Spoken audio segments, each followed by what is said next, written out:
There is a controversy brewing in the belly of the beast known as Batman.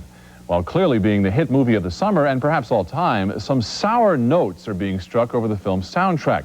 Prince has been grabbing all the Bat music headlines, but a young composer named Danny Elfman says it's his music that gives Batman wings.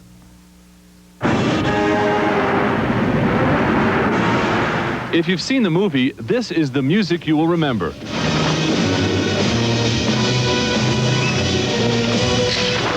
Composer Danny Elfman, also the lead singer for the band Oingo Boingo, composed an entire 70-minute orchestral score for the film, but his music never made it into what is being called the official Batman soundtrack. Instead, Warner Brothers elected to use Prince's marketability and advertise a full album of his music as the Batman soundtrack, even though only 6 minutes of it actually made it into the film. It's been nuts for me, because I mean, everybody keeps coming to me going, I don't get it. Why are they calling this the soundtrack? And I can't answer the question.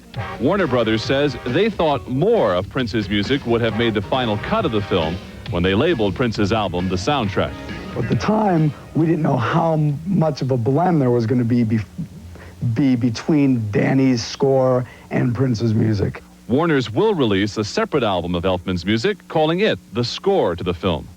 I think the thing that's a little disturbing is the overall trend in the industry over the last couple of years of calling a collection of songs a soundtrack, even if a score played a major part in the soundtrack, completely excluding it. I hope that in the future they do clarify songs from, score from. They're both the soundtrack, instead of creating what I think has been a very confusing situation.